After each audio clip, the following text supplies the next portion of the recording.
Hello student, मैं हूं नवाब सिंह बेनीवाल और आज मैं एक नया टॉपिक लेके आया हूं और अपना टॉपिक है एक्जुलेट वर्ब। देखिए, जैसा कि हमने पिछली क्लासों में हमने मेन वर्ब के बारे में पढ़ लिया है। मेन वर्ब के कितने पार्ट होते हैं, कौन कौन सी क्रियाएं होती हैं मेन वर्ब की, वो सारी क्रियाएं हम पढ़ चुके हैं। और अब मैं आपसे बात करने वाला हूँ एक्चुअली वर्ब को लेकर। एक्चुअली वर्ब क्या होती है, ये रियलिटी एक्चुअली वर्ब बहुत ही महत्वपूर्ण एक कॉन्सेप्ट है। अब आपको पता लगेगा कि इन क्रियाओं की हमें क्या आवश्यकता है। जैसे जैसे हो सकता है कि स्टार्टिंग में आपको ऐसा लगेगा कि इनकी हमें आवश्यकता क्या है, लेकिन जब तक हम एक्जुलरी वर्ब नहीं पढ़ते हैं तब तक हमारे सारे कॉन्सेप्ट अधूरे होंगे। तो मैं बात करूंगा एक्जुलरी वर्ब को लेकर के। देखिए, एक्जुलरी वर्ब क्या होती है, हम कहते हैं एक्जुलरी, ये एक्जुलरी वर्ब को हम दूसरी भाषा में कहें तो ये हेल्पिंग वर्ब कहते हैं इसको। यानी आप जिसे हेल्पिंग वर्ब कहते हो वही ऑक्सिलरी वर्ब होती है। यानी ऑक्सिलरी का मतलब क्या होता है, हेल्प होता है। चाहे इसको हम ऑक्सिलरी वर्ब कहें, चाहे इसको हम हेल्पिंग वर्ब कहें, ठीक है। तो सहायक क्रियाएं, जिसको हिंदी में हम कहते हैं सहायक क्रियाएं, ठीक है। What are the auxiliary verb? Auxiliary verb are those that help the main verb. ये वे क्रियाएं होती हैं जो मुख्य क्रिया की हेल्प करती हैं, अर्थात वे क्रियाएं जो टेंसों का निर्माण करने में, अर्थात अब यहाँ पर हम टेंसों की फॉर्मेशन आज देखने वाले हैं। बहुत एक नई चीज आप देखने वाले हैं। तो एक्जुलरी जो वर्ब होती है, ये ऑक्सिलरी वर्ब का मतलब काम क्या होता है, इनका काम होता है मुख्य क्रिया की सहायता करना। अर्थात ये क्रिया जो होती हैं ये मुख्य क्रिया की सहायता करती हैं। और एक्जुलरी वर्ब की जब हम बात करते हैं तो ये ऑक्सिलरी वर्ब जो होती हैं या हेल्पिंग वर्ब जो होती हैं ये दो प्रकार की होती हैं। यानी सहायक क्रियाएं दो प्रकार की होती हैं। एक तो होती है अपनी प्राइमरी, एक होती है प्राइमरी वर्ब और दूसरी होती है अपनी हेल्पिंग वर्ब। यानी एक होती है प्राइमरी वर्ब और दूसरी होती है हेल्पिंग वर्ब। यानी सहायक क्रियाएं दो प्रकार की होती हैं, ऑक्सिलरी क्रियाएं दो प्रकार की होती हैं। First one is primary verb, एक तो होती है अपनी प्राइमरी क्रिया और और दूसरी होती है आपकी मॉडल वर्ब। सेकंड होती है अपनी मॉडल वर्ब। यानी ये सहायक क्रियाएं जो होती हैं ये दो प्रकार की होती हैं, एक प्राइमरी और एक मॉडल। अब जैसे हम प्राइमरी क्रियाओं की बात करते हैं तो ये प्राइमरी क्रियाओं का काम क्या होता है, मॉडल क्रियाओं का काम क्या होता है, मॉडल आपने पढ़े होंगे। मॉडल जो क्रियाएं होती हैं ये एक प्रकार की हेल्पिंग वर्ब होती हैं और इनका काम होता है मूड को एक्सप्रेस करना, किसी व्यक्ति के या बोलने वाले व्यक्ति के भावों को बताना, ये मॉडल का वर्ब का काम होता है। ये प्राइमरी क्रियाएं कौन सी होती हैं? एक्चुअली ये प्राइमरी, ये प्राथमिक क्रियाएं होती हैं, कहें तो मूल जो सहायक क्रियाएं होती हैं जिन्हें हम प्राइमरी वर्ब कहते हैं। और ये प्राइमरी क्रिया ही होती हैं जो सारे टेंसों का निर्माण करती हैं। अर्थात मैं ये कहूं कि टेंसों का जो सहायक क्रियाएं जो टेंसों का निर्माण करती हैं उन्हीं क्रियाओं को हम प्राइमरी वर्ब कहते हैं। अर्थात these are the verb that form the tenses, जो टेंसों का निर्माण करती हैं। और जब इन क्रियाओं की बात करें तो ये केवल तीन क्रिया होती हैं। एक होती है बी, एक दूसरी क्रिया होती है जिसको हम कहते हैं हैव, और एक तीसरी जो क्रिया होती है जिसको हम कहते हैं डू। अर्थात प्राइमरी जो क्रियाएं होती हैं, प्राइमरी क्रियाओं की संख्या तीन होती है। अब हम सबसे पहले प्राइमरी क्रिया पर फोकस कर रहे हैं। ये प्राइमरी क्रियाओं की संख्या होती है अपनी तीन। कौन कौन सी? एक क्रिया होती है अपनी बी, दूसरी क्रिया होती है अपनी हैव और तीसरी क्रिया होती है अपनी डू। इस प्रकार से ये प्राइमरी जो क्रियाएं होती हैं, ये प्राइमरी क्रियाएं 3 प्रकार की होती हैं। अब यहाँ से ध्यान देना है, आप यहाँ से कॉन्सेप्ट अपने शुरू हो जाते हैं। यहाँ से टेंस का कॉन्सेप्ट शुरू हो जाता है। जिन बच्चों ने एक्जुलरी वर्ब को बहुत अच्छे से पढ़ लिया होता है, जो बच्चे एक्जुलरी वर्ब का कॉन्सेप्ट जानते हैं, उनके लिए टेंस पढ़ना बहुत आसान हो जाता है। वो टेंसों को की फॉर्मेशन को समझ में आ जाती है। तो लेट अस सी प्राइमरी वर्ब। तो मैंने कहा कि सहायक क्रियाएं 2 प्रकार की हैं, एक प्राइमरी और दूसरी होती है मॉडल। अब जब हमने प्राइमरी क्रिया को पढ़ा तो ये प्राइमरी क्रियाएं 3 होती हैं। अब हम कहेंगे कि साहब हम तो टेंसों में तो बहुत सारी क्रियाएं पढ़ते हैं, एजेएमआर पढ़ते हैं, बॉज वर्ब पढ़ते हैं, हैज हैव हैड पढ़ते हैं, डू डज डिड पढ़ते हैं। ये सारी क्रियाएं कहाँ से आती हैं? तो देखिए हम इन सब की बात करते हैं। पहले हम इन क्रियाओं के बारे में देखते हैं। तो सबसे पहली बात कर रहा हूं मैं बी क्रिया को लेकर। एक क्रिया होती है अपनी बी, ये जो आपकी बी वर्ब है, बी क्रिया, इस बी क्रिया का जो फॉर्म बनाया जाता है, यानी जो फर्स्ट फॉर्म जो बनता है, उसे हम कहते हैं HMR। इसका जब जो सेकंड फॉर्म बनेगा वो बनता है बॉज वर्ब।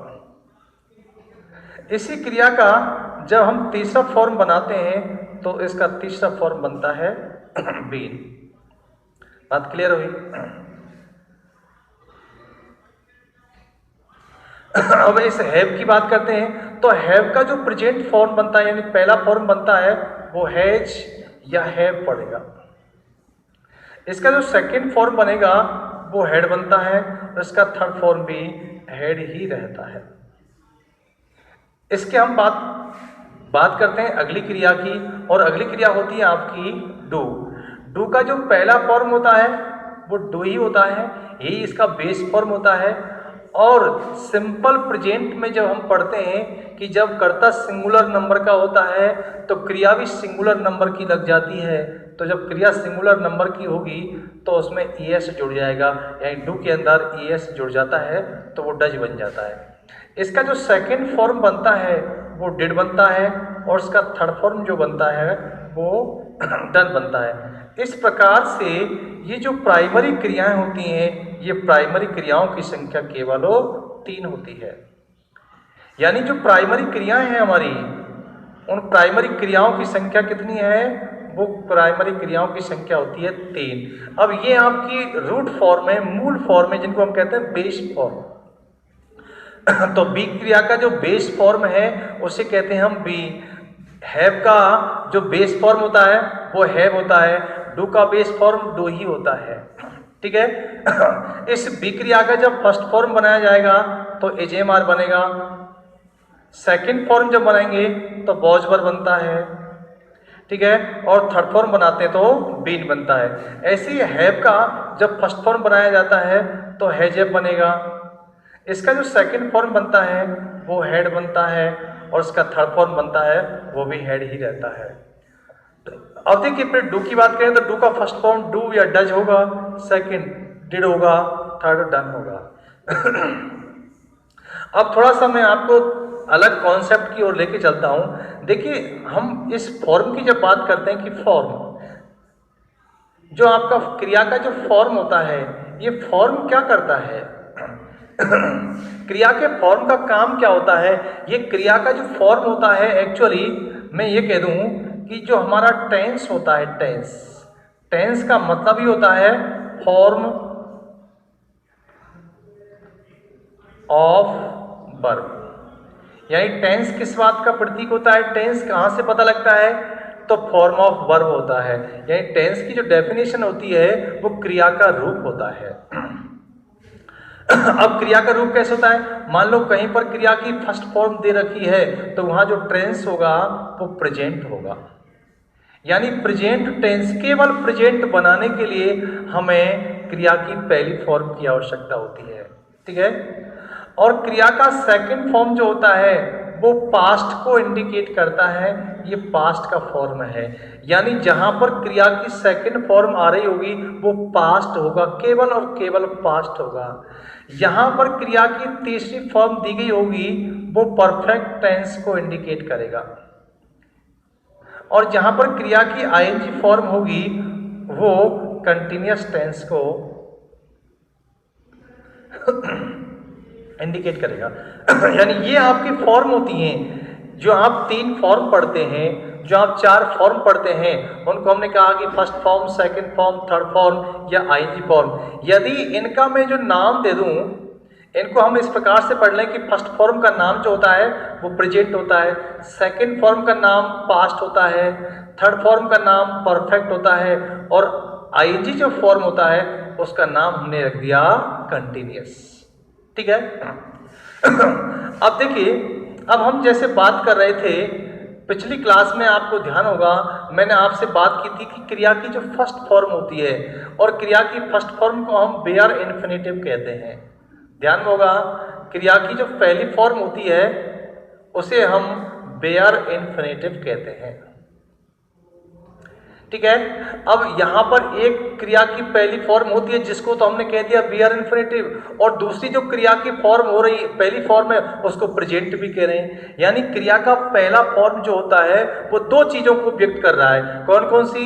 कि पहले फॉर्म से प्रेजेंट का निर्माण भी होता है और पहले फॉर्म से बेयर इन्फिनेटिव का निर्माण भी होता है। समझना ध्यान से, क्रिया की जो फर्स्ट फॉर्म होती है वो 2 चीजों को रिप्रेजेंट कर रही है। एक तो प्रेजेंट को रिप्रेजेंट कर रही है, एक वो बेयर इन्फिनेटिव को। अब दोनों में डिफरेंस क्या है?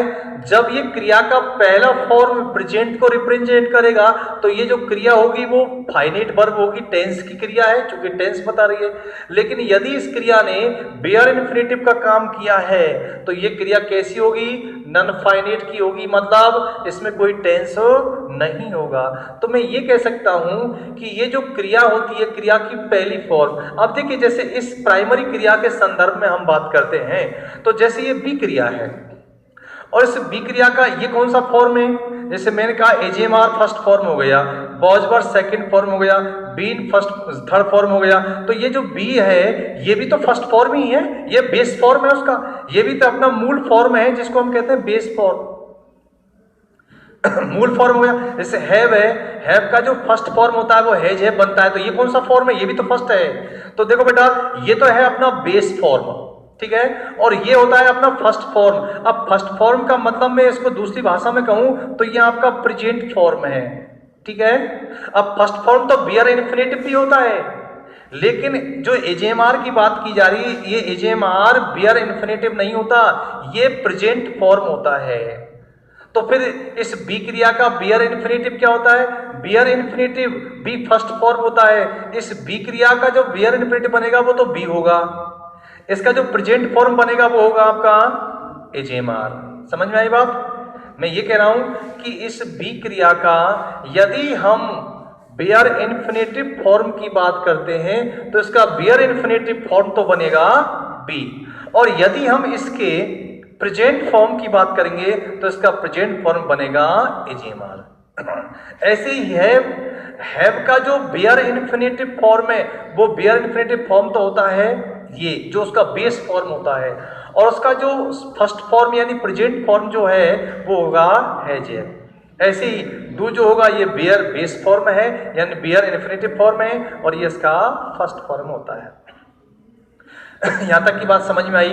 अब देखिए, मैं थोड़ा इधर लिख देता हूं कि क्रिया का जो पहला फॉर्म होगा जिसको आप कहते हैं प्रेजेंट फॉर्म, क्रिया के फर्स्ट फॉर्म को हम क्या कह रहे हैं? ये प्रेजेंट होता है। क्रिया का जो सेकंड फॉर्म होगा उसको पास्ट कहा जाता है। क्रिया का तीसरा फॉर्म जो होगा उसे परफेक्ट कहा जाता है,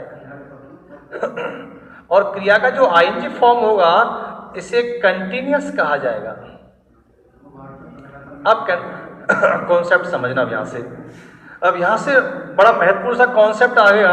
आपने देखो टेंस के बारे में पढ़ा है, लेकिन अब यह बहुत महत्वपूर्ण आपको बात बताने वाला हूं। जैसे अब हमारा जो टेंस होता है वो टेंस क्या होता है? क्योंकि टेंस जो होता है वो एक वर्ब होती है। टेंस का मतलब फॉर्म ऑफ वर्ब। जैसे हमने कहा कि हम पढ़ते हैं, एक टेंस पढ़ा आपने, प्रेजेंट और कंटिन्यूस।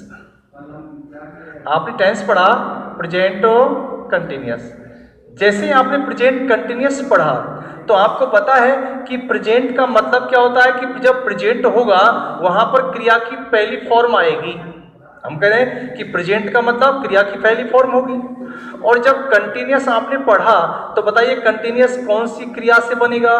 तो कंटिन्यूस बनाने के लिए यहां पर आईएनजी फॉर्म अवश्य होगा।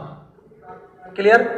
यानी प्रेजेंट कंटिन्यूस टेंस बनाने के लिए हमें दो क्रियाओं की आवश्यकता होती है। कौन कौन सी क्रियाएं होगी? कि प्रेजेंट बनाने के लिए तो क्रिया का पहला फॉर्म और कंटिन्यूस बनाने के लिए क्रिया का आईएनजी फॉर्म, दो क्रियाएं चाहिए। यानी प्रेजेंट कंटिन्यूस के अंदर क्रिया की फॉर्म क्या होती है? क्रिया का ये फॉर्म बनेगा। क्या उसमें पहला फॉर्म भी आएगा, उसमें आईएनजी फॉर्म भी आएगा। अब जब हमने किसी वाक्य में इस टेंस को ढालने का प्रयास किया, जब हमने किसी वाक्य में प्रेजेंट कंटिन्यूस का जब हम प्रयोग कर रहे हैं तो निश्चित रूप से उस वाक्य में जो क्रिया होगी, मुख्य क्रिया होगी, वो एक होगी। यानी एक क्रिया होगी। किसी भी सिंपल वाक्य के अंदर मुख्य क्रिया एक होती है। अब आपके पास मुख्य क्रिया है एक और इस टेंस का निर्माण करने के लिए आपको क्रियाओं के फॉर्म लगाने हैं दो, क्योंकि जब आप क्रिया की पहली फॉर्म लगाओगे तो प्रेजेंट संतुष्ट हो जाएगा और यदि आप कंटिन्यूस में आईएनजी लगाओ तो कंटिन्यूस संतुष्ट होगा। मतलब दोनों टेंसों को बनाने के लिए आपको दो क्रियाएं चाहिए, है अपने पास एक। अब ऐसी स्थिति में क्या होगा? आपको आवश्यकता है दो क्रियाओं की, दो फॉर्म की आवश्यकता है। एक प्रेजेंट बनाने के लिए फर्स्ट फॉर्म और आईएनजी कंटिन्यूस बनाने के लिए आईएनजी फॉर्म। ऐसी स्थिति में ये जो क्रियाएं होती हैं, जिन क्रियाओं की मैं बात कर रहा हूं, प्राइमरी क्रियाओं की बात कर रहा हूं, ये क्रिया क्या करेंगी? ये मुख्य क्रिया की सहायता करेंगी। अब बेटा यहां पर हम देखें, प्रेजेंट कंटिन्यूस का हमने फॉर्मेशन किया तो आपको पता लगा कि कितनी क्रियाएं हैं इसमें? दो क्रियाएं चाहिएंगी, फर्स्ट फॉर्म चाहिएगा और आईएनजी। अब अपने पास है एक क्रिया, एक क्रिया है। अब एक क्रिया कहां से आएगी? तो देखिए, ये जो मैंने तीन क्रियाओं को आपको बताया, ये तीन क्रियाएं टेंसों से जुड़ी हुई हैं। जब हम इस क्रिया की बात करते हैं तो इस क्रिया का जो संबंध होगा वो कंटिन्यूस टेंस के साथ में है, और जब हम हैव की बात करते हैं तो इस क्रिया का संबंध परफेक्ट के साथ में होता है। ठीक है? इससे डू एक अलग प्रकार की क्रिया है, इसका जो प्रयोग होता है केवल सिंपल प्रेजेंट और सिंपल पास्ट के साथ में ही होता है, उसकी बात मैं आगे करूंगा। तो बेटा अपना टेंस कौन सा बनाने वाले हैं हम? Present continuous. अब सोचिए, आपको क्रिया की पहली फॉर्म चाहिए, एक आईएनजी फॉर्म चाहिए। अब पहली फॉर्म लाओ। अब यदि आपने मुख्य क्रिया की पहली फॉर्म लगा दी तो कंटिन्यूस नहीं बनने वाला है। ऐसी स्थिति में हम हेल्प लेंगे कहां से? क्योंकि कंटिन्यूस की हेल्प कौन कर सकता है? बी। तो देखिए, बी का पहला फॉर्म का मतलब कौन सा फॉर्म है? Present form. और बी का प्रेजेंट फॉर्म बनता क्या है? इज या एम या आर। और जो आपके पास मुख्य क्रिया होती है उसका हमने आईएनजी फॉर्म। और इस प्रकार से प्रेजेंट कंटिन्यूस की जो फॉर्मेशन बन जाती है वो एजेम आर के साथ में आईएनजी फॉर्म बनता है। बात क्लियर? और देखो, जैसे हम बात करें प्रेजेंट परफेक्ट को लेकर के, प्रेजेंट परफेक्ट को लेकर के, अब जैसे आपने प्रेजेंट परफेक्ट बनाया तो आपको पता है कितनी क्रियाएं आवश्यक होंगी? बताइए, प्रेजेंट परफेक्ट का निर्माण करने के लिए कौन कौन सी क्रियाएं चाहिए? तो देखिए, एक तो क्रिया चाहिए आपको फर्स्ट फॉर्म की, और दूसरा परफेक्ट बनाने के लिए, तो परफेक्ट बनाने के लिए क्रिया की तीसरी फॉर्म चाहिए। तो तीसरी फॉर्म, अब वही बात आ गई, आपके पास मुख्य क्रिया तो एक है, आपको आवश्यकता है दो क्रियाओं की। अब ऐसी स्थिति में हम क्या करेंगे? हमें एक क्रिया कहीं से लेनी होगी, कहीं से मदद लेनी होगी। अब देखो, मदद कहाँ से ले सकते हैं? जब परफेक्ट की बात हो रही है, जब परफेक्ट की बात हो रही है तो हम सहायता किससे लेंगे? हैव क्रिया से। बी से नहीं लेंगे, क्योंकि बी क्रिया किसकी हेल्प करती है? कंटिन्यूस की। तो बेटा हमको कौन सा फॉर्म चाहिए प्रेजेंट का? प्रेजेंट का हमको चाहिए पहला फॉर्म। अब हैव का पहला फॉर्म ले लो, और मैंने कहा हैव का जो पहला फॉर्म होता है वो क्या बनता है? हैज और हैव बनेगा। इसके बाद जो अपने पास में क्रिया होती है उस क्रिया का मुख्य क्रिया का तीसरा फॉर्म हम लगा देते हैं। बात समझ में आ गई। और देखिए एक टेंस का निर्माण और करते हैं हम, एक टेंस और देखते हैं, प्रेजेंट, प्रेजेंट परफेक्ट कंटिन्यूअस। अब देखो यहां पर तीन क्रियाएं आ रही हैं, तीन टेंसों का निर्माण हो रहा है। कौन कौन सी? एक तो प्रेजेंट का भी निर्माण करना है, परफेक्ट का भी करना है और कंटिन्यूअस का भी करना है। जैसे हम प्रेजेंट का करते हैं तो प्रेजेंट में क्रिया की कौन सी फॉर्म आई है? क्रिया की फर्स्ट फॉर्म आ रही है। फिर देखिए हमको परफेक्ट बनाना है तो बताओ परफेक्ट बनाने के लिए क्रिया की कौन सी फॉर्म चाहिए? तो हमने कहा परफेक्ट बनाने के लिए क्रिया का तीसरा फॉर्म चाहिए। अब देखिए आपको बनाना है कंटिन्यूअस, तो बताओ कंटिन्यूअस टेंस बनाने के लिए कौन सा फॉर्म चाहिए? तो कंटिन्यूअस बनाने के लिए क्रिया का आईएनजी फॉर्म चाहिए। यानी प्रेजेंट परफेक्ट कंटिन्यूअस की फॉर्मेशन किसके द्वारा होगी? First form, third form plus ING form से होगी। अब सोचिए कि अपने पास मुख्य क्रिया तो एक है, मुख्य क्रिया एक है और हमको क्रियाएं चाहिए, इस टेंस का निर्माण करने के लिए क्रियाएं चाहिए आपको तीन। तो ऐसी स्थिति में हमें ये दो क्रिया और कहीं से लेनी होंगी। अब लेंगे कहां से? तो सोचो सबसे पहले हमें किसके पास जाना है? हैव के पास जाना है, क्योंकि देखो प्रेजेंट बनाना है, प्रेजेंट को पहला फॉर्म चाहिए, प्रेजेंट बनाने के लिए पहला फॉर्म चाहिए। अब पहला फॉर्म हम किसका लें? या तो हम बी से ले सकते हैं या हैव से ले सकते हैं, लेकिन देखो चूंकि प्रेजेंट को तो कोई अपना फॉर्म देगा नहीं। अब ये क्या करेगा? ये परफेक्ट का सहारा लेगा और परफेक्ट का जो लिंक है वो किसके साथ में है? मैं ये कह दूं ये परफेक्ट की जो दोस्ती है वो हैव के साथ में है। तो इसने कहा कि भाई मुझे तुम मदद दो, तो परफेक्ट ने क्या किया? हैव से सहायता ले ली। यानी प्रेजेंट फॉर्म बनाने के लिए, प्रेजेंट बनाने के लिए हमें क्रिया का पहला फॉर्म चाहिए और हमने हैव से पहला फॉर्म ले लिया और हैव का पहला जो फॉर्म होता है वो होता है हैज या हैव। ठीक है, अब आ जाओ, आपको कौन सा फॉर्म चाहिए? परफेक्ट चाहिए। परफेक्ट बनाने के लिए कौन सा फॉर्म चाहिए? तीसरा फॉर्म चाहिए। अब तीसरा फॉर्म हम कहां से लाएं? अब देखिए चूंकि परफेक्ट की हेल्प कौन करता है? हैव करता है, लेकिन हैव ने तो पहले ही दे दिया। अब हैव से तो आप हेल्प ले नहीं सकते क्योंकि हेल्प जो है अपना क्रिया का फॉर्म दे चुका है, जब आपने लगा लिया। अब ये क्या करेगा? ये बगल वाले हिसाब से देखेगा कंटिन्यूअस, और कंटिन्यूअस की हेल्प कौन करता है? बी करता है। अब बी का कौन सा फॉर्म चाहिए आपको? यहां पर तीसरा फॉर्म चाहिए, तो हम क्या करेंगे? बी क्रिया का तीसरा फॉर्म देखेंगे। बी का फर्स्ट एजेमार, सेकंड बॉजवर्ड, तीसरा फॉर्म होता है उसका बीन। तो हमने यहां से इसका तीसरा फॉर्म उठा लिया और वो हो गया बीन। यहां तक की बात समझ में आ गई? यानी प्रेजेंट बनाने के लिए क्रिया का पहला फॉर्म, इसलिए हमने हैव का पहला फॉर्म ले लिया हैज हैव। परफेक्ट बनाने के लिए क्रिया का तीसरा फॉर्म चाहिए, तो हमने ले लिया हैव का तीसरा, वो बी का तीसरा फॉर्म बीन। अब आपके पास जो मुख्य क्रिया बचती है उसमें आपने आईएनजी लगा दिया। तो प्रेजेंट परफेक्ट कंटिन्यूअस की जो फॉर्मेशन होती है वो इस प्रकार से होती है। और देखिए एग्जाम्पल हम और देखते हैं एक, जैसे हम बात करते हैं सिंपल फास्ट को लेकर के। सिंपल फास्ट की बात करता हूं।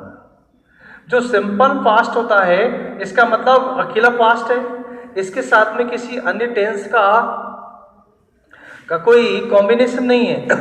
और जब पास्ट जब सिंपल है, और पास्ट का मतलब होगा, आपको पता है पास्ट में कौन सी वर्ब आती है? Second form.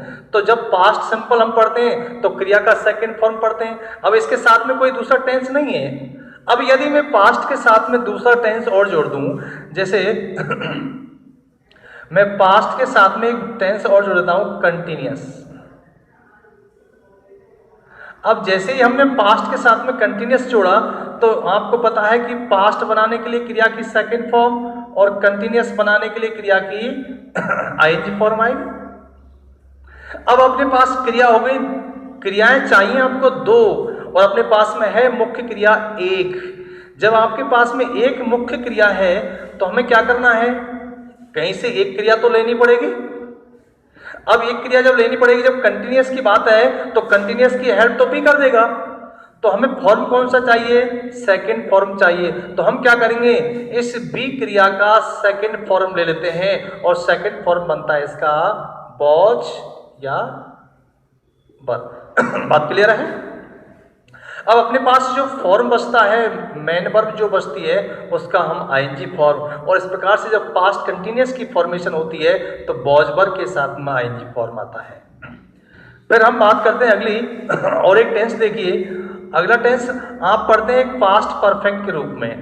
आप पास्ट परफेक्ट पढ़ते हैं और पास्ट परफेक्ट में क्या होगा, जब पास्ट परफेक्ट में क्रिया की वही सेकंड फॉर्म आएगी, क्रिया की तीसरी फॉर्म आएगी। अब देखिए हमने केवल क्रियाओं को रटा है, कॉन्सेप्ट नहीं पढ़ा। यदि मेरे से पूछा जाए कि पास्ट परफेक्ट में क्रिया की कौन सी फॉर्म आती है, तो मैं कह सकता हूं कि क्रिया की सेकंड फॉर्म और क्रिया की तीसरी फॉर्म। लेकिन ऐसा आपने कहीं पढ़ा नहीं। क्यों नहीं पढ़ा? तो देखिए उसका कॉन्सेप्ट समझना चाहिए आपको। कॉन्सेप्ट क्या है? देखो ये तो निश्चित है, ये बिल्कुल सही है कि सेकंड फॉर्म और थर्ड फॉर्म आएगी, लेकिन अब क्रिया अपने पास एक है, मान लो मुख्य क्रिया एक है, तो हमें सेकंड फॉर्म चाहिए। तो हम क्या करते हैं कि इस हैव क्रिया का सेकंड फॉर्म लगा देते हैं। तो हैव क्रिया का जब हमने सेकंड फॉर्म लगाया तो क्या बनेगा? हैड बना। ठीक है। और जो अपने पास मुख्य क्रिया होती है उस मुख्य क्रिया का तीसरा फॉर्म बना देते हैं। इस प्रकार से पास्ट परफेक्ट की फॉर्मेशन हो जाती है। अब जैसे एक टेंस और पढ़ते हैं आप टेंस पढ़ते हैं पास्ट परफेक्ट कंटिन्यूअस। अब देखिए पास्ट परफेक्ट कंटिन्यूअस जब बनाओगे तो आपको पता है कितनी क्रियाएं चाहिएंगी? 3 टेंस हैं तो 3 वर्ब चाहिएंगी। पास्ट बनाने के लिए सेकंड फॉर्म, परफेक्ट बनाने के लिए थर्ड फॉर्म, कंटिन्यूअस बनाने के लिए आईएनजी फॉर्म। अब दिक्कत तो वही आ जाती है, समस्या हमारे सामने वही है कि अपने पास में क्रिया मुख्य क्रिया एक है और अपने पास में हमको इस टेंस का निर्माण करने के लिए क्रियाएं चाहिए 3। ऐसी स्थिति में ये जो क्रिया होती हैं ये क्रिया हेल्प करेंगी। अब क्या करना होगा? सेकंड फॉर्म है, ये सेकंड फॉर्म है। अब सेकंड फॉर्म के लिए हम क्या करेंगे? सबसे पहले आप हैव के पास जाओगे और हैव से उसका सेकंड फॉर्म मांग लेते हैं। तो हमने मांग लिया हैड। अब आपको कौन सा फॉर्म चाहिए? अब हमको फॉर्म चाहिए क्रिया की तीसरी फॉर्म। अब तीसरी फॉर्म के लिए हम क्या करेंगे? हम बी क्रिया के पास जाएंगे और बी क्रिया से उसका तीसरा फॉर्म मांग लेते हैं, तो हमको मिल जाता है यहां से बी। इसके बाद में मुख्य क्रिया की आईएनजी फॉर्म और जो अपने पास जो मेन वर्ब होती है उसका आईएनजी फॉर्म हम लगा देते हैं। तो अब ये समझ में आया होगा कि इस प्रकार से ये जो प्राइमरी क्रियाएं होती हैं, ये प्राइमरी क्रियाएं पूरे टेंसों का निर्माण कर देती हैं। ये वे क्रिया होती हैं जिनसे हमारे पूरे टेंसों का निर्माण होता है। टेंस इन्हीं क्रियाओं पर आधारित होते हैं। तो ये अब मान लो प्रेजेंट बनाना है, केवल प्रेजेंट मतलब सिंपल प्रेजेंट जिसको आप कहते हैं प्रेजेंट इंडेफिनिट। तो प्रेजेंट इंडेफिनिट बनाने के लिए कौन सी फॉर्म चाहिए? केवल एक ही फॉर्म चाहिए, क्रिया का पहला फॉर्म, क्रिया की फर्स्ट फॉर्म। और सिंपल प्रेजेंट में क्रिया की फर्स्ट फॉर्म ही आती है। और यदि कर्ता सिंगुलर नंबर का होता है तो उसमें एस या एस जुड़ जाता है। अब हम और थोड़ा सा इस टॉपिक को मैं थोड़ा सा और ऊपर लेके चलता हूं।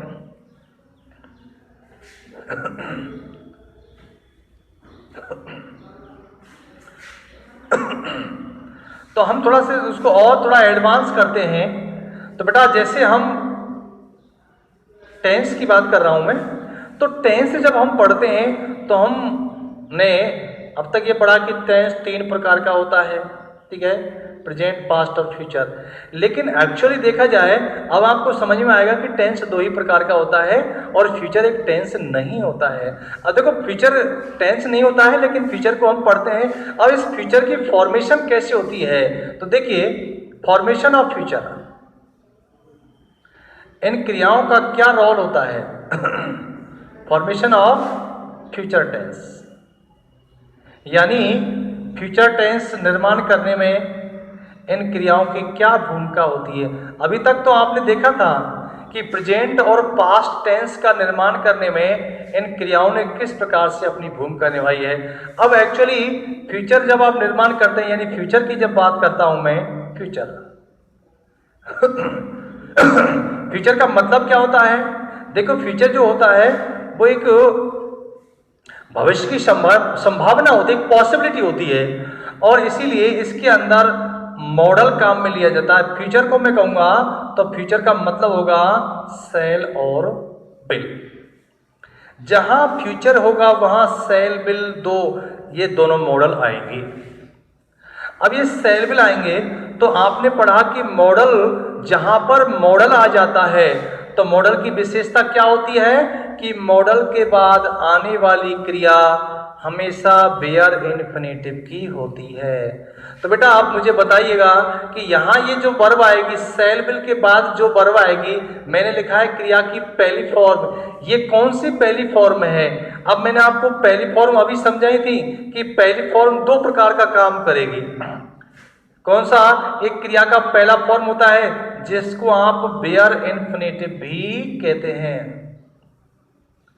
अब आपको पता लग रहा होगा कि मैंने बेयर इन्फिनेटिव पहले क्यों बताया था आपको। बेयर इन्फिनेटिव को पढ़ने का के पीछे हमारा क्या कारण था, उस पर मैंने 2 क्लासें आपको दी हैं। तो हमने बेयर इन्फिनेटिव क्यों पढ़ा? ताकि आपको ये कॉन्सेप्ट पता लग जाए कि यहाँ पर फ्यूचर की फॉर्मेशन कैसे होती है। तो बताइए कि यहाँ पर क्रिया का जो पहला फॉर्म है वो कौन सा पहला फॉर्म है?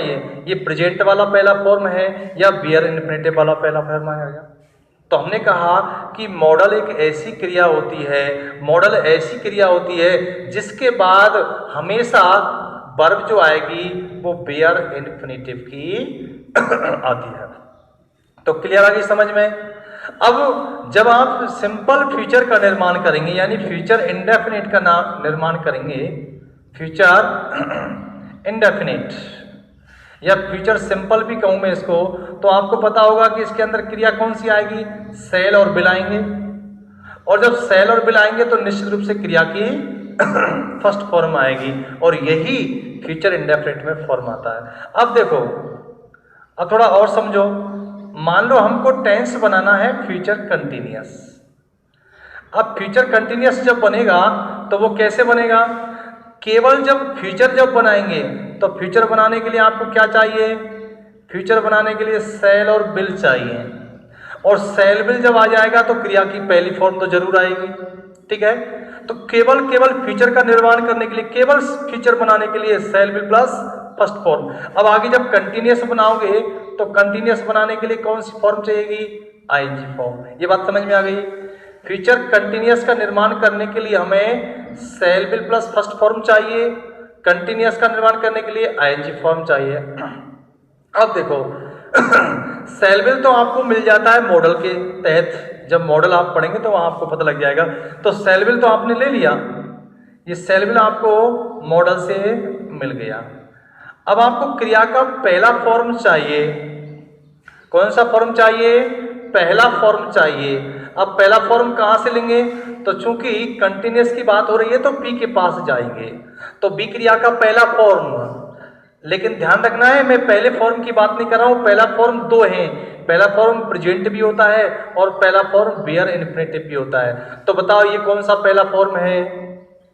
निश्चित रूप से बेयर इन्फिनेटिव वाला पहला फॉर्म है। तो जब हम इस बी क्रिया की फॉर्म की बात करें तो इस बी क्रिया का बेयर इन्फिनेटिव फॉर्म कौन सा होगा? बी क्रिया का बेयर इन्फिनेटिव फॉर्म बी ही होता है। सेल्फ जो फॉर्म होता है, जो बेस फॉर्म होता है, वही होता है। एजेएमआर क्या है? ये तो प्रेजेंट फॉर्म है। बी क्या है उसका? बी इसका बेयर इन्फिनेटिव फॉर्म है। तो यहां कौन सा फॉर्म आएगा? बी आ जाएगा। ठीक है, अब क्या करना है? क्रिया की फर्स्ट फॉर्म में आईएनजी लगाना है। तो आपको पता लगा होगा कि प्रेजेंट फ्यूचर कंटिन्यूअस जब हमने बनाया तो यहां पर बी क्यों आया है। समझ में आई हुई बात? यहां पर एजेएमआर क्यों नहीं लगाया? क्योंकि मॉडल के बाद आने वाली क्रिया हमेशा बेयर इन्फिनेटिव की होती है और ये क्रिया किसी टेंस से संबंध नहीं रखती है, इसलिए हम फ्यूचर को टेंस नहीं कहते हैं। आगे चलिए, आगे चलते हैं तो एक टेंस हम बनाते हैं फ्यूचर परफेक्ट पढ़ते हैं। कौन सा? फ्यूचर परफेक्ट टेंस पढ़ते हैं। जब हम फ्यूचर परफेक्ट टेंस पढ़ेंगे तो आपको पता होगा कि फ्यूचर परफेक्ट का निर्माण करने के लिए हमें कौन कौन सी क्रियाएं चाहिएंगी। तो देखो, एक तो आपको सेल और बिल की आवश्यकता होगी, और जब सेल बिल आ जाएगा तो निश्चित रूप से फ्यूचर बनाने, इससे आपका बन गया फ्यूचर। अब परफेक्ट बनाना है तो क्रिया की तीसरी फॉर्म और जोड़ दो। अब वही बात आ गई, यहां से आपने सेल बिल आपको मिल गया, आपको सेल बिल आपने ले लिया। अब सेल बिल के लिए के बाद तो निश्चित रूप से क्रिया की पहली फॉर्म आएगी, यानी बियर इन्फिनिटिव फॉर्म आएगा। और इस हैव क्रिया का जो बेस फॉर्म होता है, जो बियर इन्फिनिटिव फॉर्म होता है, वो हैव ही होता है, हैज है वो नहीं होगा। तो यहां पर जो फॉर्म आएगा, अब देखो हमेशा ध्यान रखना कि सेल और बिल के बाद में केवल हैव का ही प्रयोग होता है, हैज का क्यों नहीं होता है? क्यों नहीं होगा? क्योंकि हैज और हैव जो होते हैं, ये होते हैं उसका प्रेजेंट फॉर्म होता है, जबकि मॉडल के बाद आने वाली क्रिया जो होती है वो बियर इन्फिनिटिव की होती है, और हैव क्रिया का जो बियर इन्फिनिटिव फॉर्म होता है वो उसका बेस फॉर्म होता है। इसलिए यहाँ पर केवल और केवल हम हैव की बात करते हैं, और उसके बाद में इसका थर्ड फॉर्म बनाने के लिए जो आपके पास फाइनाइट वर्ब होती है उसका तीसरा फॉर्म आ जाता है। अब एकदम लास्ट हम एक बात करते हैं, अगला एग्जाम्पल फ्यूचर परफेक्ट कंटिन्यूअस को। फ्यूचर परफेक्ट कंटिन्यूअस, जब आपने फ्यूचर परफेक्ट कंटिन्यूअस बनाया तो बताइए कितनी क्रियाएं यहां पर आपको आवश्यक होंगी? कितनी क्रियाएं होंगी? तो देखिए, सेल और बिल, और सेल बिल के साथ में यहां पर क्रिया का पहला फॉर्म जरूर आएगा। जब आपने परफेक्ट बनाया तो क्रिया का तीसरा फॉर्म आएगा। जब आप कंटिन्यूअस बना रहे हैं तो क्रिया का आईजी फॉर्म आएगा। और फ्यूचर परफेक्ट कंटिन्यूअस बनाने के लिए सेल बिल क्रिया की पहली form, third form plus IG form ये आवश्यक होगा। अब जैसे इसका हम टेंस बना के देखते हैं, तो देखो सेल बिल आपको मिल गया, ये मॉडल से मिल जाता है, मॉडल वर्ब हेल्प कर देगी। इसके बाद में आपको क्रिया की पहली फॉर्म चाहिए, तो हमेशा ध्यान रखो कि मॉडल के बाद जो वर्ब आएगी वो हमेशा बियर इन्फिनिटिव की आएगी। तो आप पहला फॉर्म किससे लेंगे? हैव से लेंगे। हैव का बियर इन्फिनिटिव फॉर्म क्या बनेगा? हैव बनेगा। उसके बाद में आपको तीसरा फॉर्म चाहिए, तो तीसरा फॉर्म आप कहां से लेते हैं? बी क्रिया का। इस बी क्रिया का तीसरा फॉर्म आप बीन लगा देंगे, और इसके बाद मुख्य क्रिया का आईएनजी फॉर्म। और इस प्रकार से फ्यूचर कंटिन्यूअस की, यानी फ्यूचर परफेक्ट कंटिन्यूअस की फॉर्मेशन हो जाती है। अब देखो, ये इतने सारे मैंने आपको एग्जाम्पल दिए हैं। इन सारे एग्जाम्पल्स का मेरा मतलब यह है कि ये जो प्राइमरी क्रियाएं होती हैं, जिनकी संख्या 3 होती है, और ये प्राइमरी क्रियाएं होती हैं, ये सारे टेंसों का निर्माण करती हैं। इन्हीं क्रियाओं पर ये पूरे टेंस आधारित होते हैं। तो किस प्रकार से ये टेंसों का निर्माण करती हैं, अर्थात मैं कह सकता हूं कि ये प्राइमरी वे क्रियाएं होती हैं जो टेंसों का निर्माण करने में मुख्य क्रिया की सहायता करती हैं, उन्हें हम प्राइमरी वर्ब कहते हैं। तो ये आपकी 3 प्राइमरी वर्ब थी, जिसका बी, हैव और डू